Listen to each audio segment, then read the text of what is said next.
Mesdames et messieurs, bonjour. Bienvenue au journal hebdomadaire de l'Agence vietnamienne d'information. Voici les titres de cette édition. Le 14e plénum du comité central du Parti communiste du Vietnam du 11e mandat, dernier plénum de ce mandat, avait une signification particulièrement importante puisqu'il a permis de discuter et décider les travaux restants dans l'optique de l'organisation réussie du 12e congrès national du parti. Le transporteur national Vietnam Airlines figure parmi les 60 transporteurs aériens les plus sûrs du monde en 2016. La communauté économique de l'ASEAN est née, avec elle de nouvelles opportunités, mais aussi des défis pour le personnel touristique.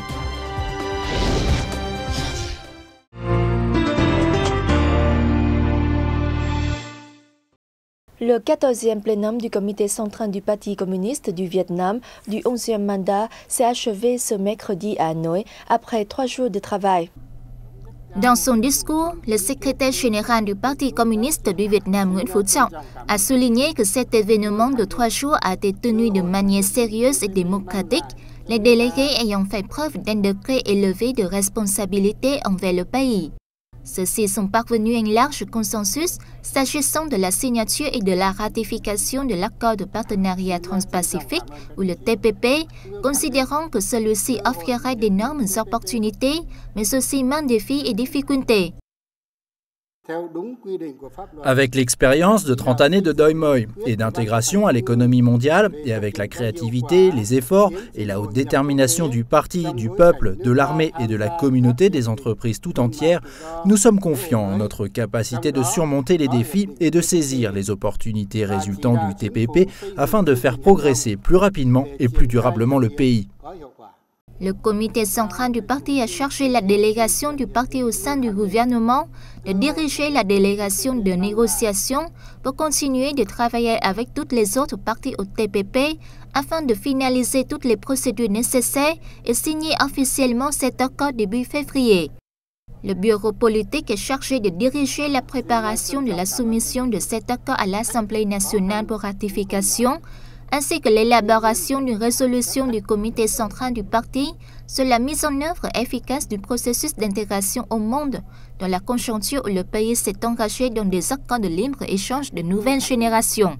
En matière de tâches de personnel, le secrétaire général a annoncé que le comité central avait discuté de manière démocratique et franche et voté l'adoption de la nomination supplémentaire de plusieurs membres du comité central, du bureau politique et du secrétariat du parti du 11e mandat pour réélection au comité central du parti du 12e mandat. Le comité central a également adopté une liste des candidats au poste clé du parti et de l'État du 12e mandat.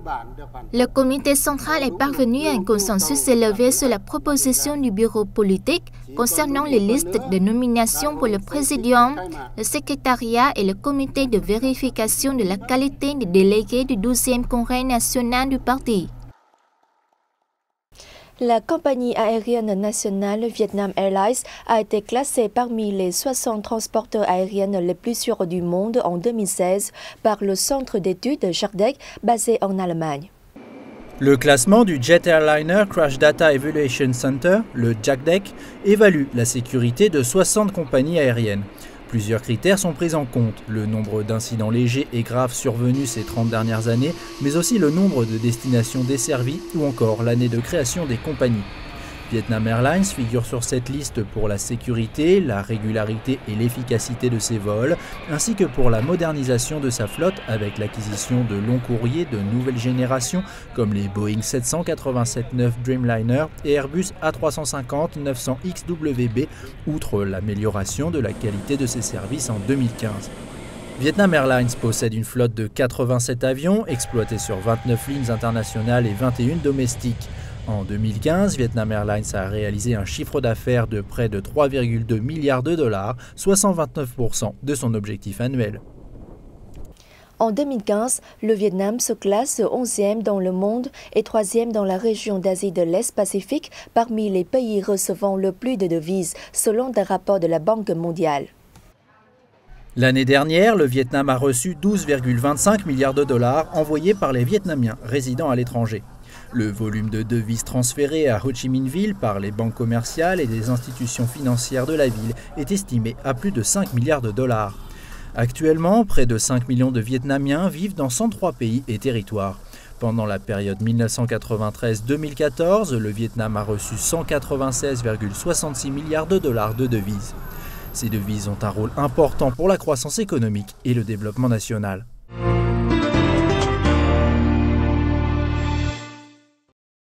La lecture sur papier est en train de faire face à la domination des réseaux sociaux.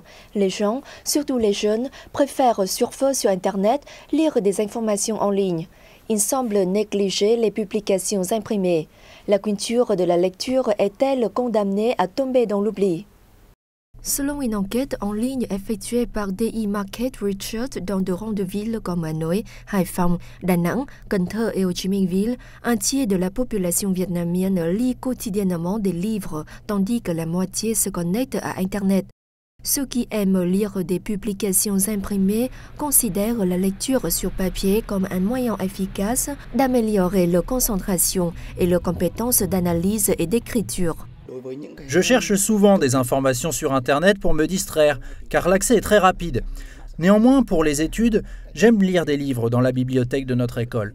Dans un effort de développer la lecture sur papier chez les Vietnamiens, le ministère de la Culture, des Sports et du Tourisme et les organes concernés sont en train de réaliser un projet d'un budget de 230 milliards de dong. D'ici à 2020, 95% des localités de l'ensemble du pays et 90% des écoles, des universités et des établissements de formation professionnelle posséderont leur propre bibliothèque dotée d'un système de gestion dernier cri. Pour renforcer la lecture, Ho Chi Minh Ville, le centre culturel et socio-économique du sud du Vietnam, vient d'offrir une rue de livres. Beaucoup de jeunes ont l'habitude de lire des romans et des livres de littérature. C'est un signe très positif. Je crois que la lecture de publications imprimées poursuivra son développement comme la lecture numérique. Nous sommes à l'ère du numérique, les livres sont moins chers et les informations sont accessibles plus facilement. Mais la culture de la lecture garde toujours sa propre valeur et doit être respectée.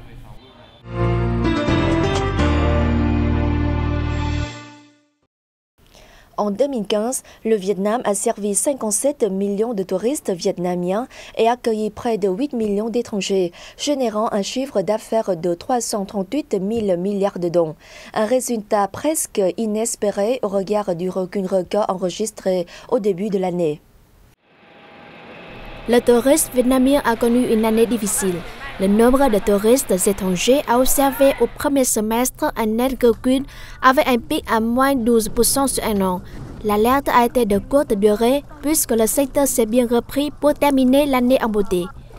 L'exemption de visa d'entrée pour les touristes du Royaume-Uni, de France, d'Allemagne, d'Espagne, d'Italie et de Biélorussie a permis une croissance de l'afflux de voyageurs en provenance de ces 6 pays.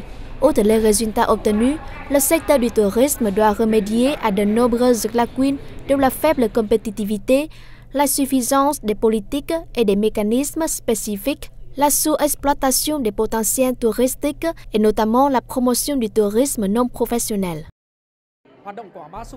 Ces derniers temps, des faiblesses criantes ont été mises en évidence en matière de promotion du tourisme, à commencer par la qualité du personnel, de l'organisation et des investissements. Pour 2016, le Vietnam a fixé l'objectif de servir 60 millions de visiteurs vietnamiens et 8,5 millions d'étrangers, soit une hausse de 6% sur un an pour un chiffre d'affaires de 370 000 milliards de dong. Le New York Times vient de classer la ville de Đà Lạt, province de Lâm Đồng, à la 30e des 52 destinations du monde les plus séduisantes en 2016 que les touristes doivent visiter. Đà Lạt est un excellent choix. Les forêts de pins, l'avocat et le thé d'artichaut sont particulièrement développés dans cette ville, selon le quotidien américain. Situé sur le plateau Lam Vien, dans les hauts plateaux du centre, Đà Lạt est un lieu de villégiature depuis la période coloniale française en raison de son climat tempéré toute l'année.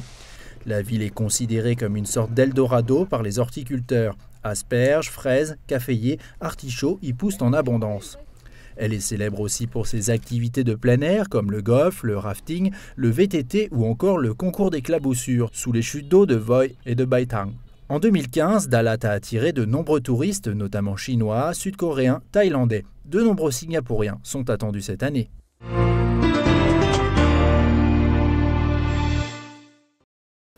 Le 31 décembre 2015, la communauté économique de l'ASEAN a officiellement vu le jour, permettant aux travailleurs dans 8 catégories socio-professionnelles, dont le tourisme, de se déplacer librement au sein du bloc sur la base des arrangements de reconnaissance mutuelle.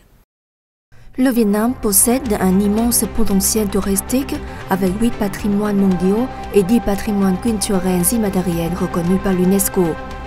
La baie de Halong, le vieux quartier d'Hoi An et la capitale d'Hanoi figurent dans le top 10 des plus belles destinations d'Asie du Sud-Est selon le journal USA Today. En 2015, le Vietnam a accueilli 7,94 millions de touristes internationaux et environ 37 millions de touristes du pays. Le tourisme est considéré comme un secteur économique important qui contribue de 5,5 à 6% au PIB du pays. Selon les experts, la communauté économique de l'ASEAN aura un impact positif sur ce secteur. Néanmoins, les ressources humaines du Vietnam seront soumises à la concurrence de travailleurs venus d'autres pays membres du bloc. L'administration nationale du tourisme du Vietnam a reconnu que le tourisme national manque d'une main-d'œuvre hautement qualifiée, notamment de gestionnaires en hôtellerie-restauration, de tous opérateurs. L'attitude, les capacités de communication et les compétences professionnelles des vendeurs, serveurs, réceptionnistes, etc. ne répondent pas encore aux normes standards. Le premier défi est le risque pour ceux qui n'ont pas la volonté d'améliorer leurs connaissances de perdre leur emploi, même dans leur pays. Les touristes sont satisfaits des services et des paysages du Vietnam, mais ils rencontrent des difficultés dans la communication avec le personnel. Je viens d'arriver au Vietnam. Jusqu'ici, tout va bien. Des services aériens aux employés d'hôtel. Ils sont très agréables et prêts à aider les touristes, mais leur anglais n'est pas bon. C'est difficile de communiquer avec eux. Le Laos met en œuvre un programme de développement des ressources humaines selon la stratégie touristique jusqu'en 2020 et salue la venue de travailleurs qualifiés d'autres pays de la région. En général, les travailleurs vietnamiens peuvent comprendre rapidement de nouvelles choses. Ils maîtrisent l'anglais bien mieux que les travailleurs laotiens. Pour travailler dans plusieurs pays de la région, les travailleurs vietnamiens devront étudier les expériences des pays où le tourisme est développé, tels que Singapour, la Malaisie et la Thaïlande.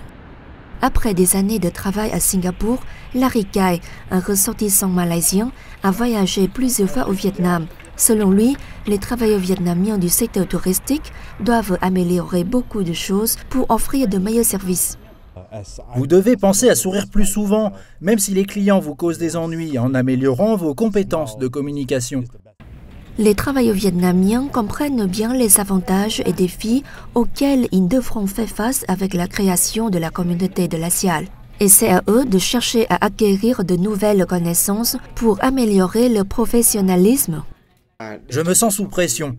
Pour surmonter les difficultés, je dois avoir une bonne maîtrise des langues étrangères et acquérir de nouvelles connaissances professionnelles. L'administration nationale du tourisme a promulgué un ensemble de 13 normes professionnelles du tourisme conformément aux standards de compétences professionnelles de l'ASEAN afin de renforcer les compétences standards du personnel touristique et d'augmenter ses chances d'entrée dans des agences de voyage internationales. Nous avons fait beaucoup de choses, telles que création d'un cadre national de qualification et de normes nationales sur les compétences professionnelles. En outre, nous avons étudié les programmes de formation professionnelle de la Malaisie, de l'Australie et d'autres pays pour rehausser les capacités des travailleurs vietnamiens. Dans le processus d'intégration à l'économie régionale, il existe autant d'opportunités que de défis qui nécessitent les efforts du gouvernement, des entreprises et des travailleurs eux-mêmes. Le Vietnam est prêt à saisir les opportunités et à surmonter les défis pour construire une communauté régionale prospère. C'est la fin de cette édition. Merci de l'avoir suivi et à la semaine prochaine.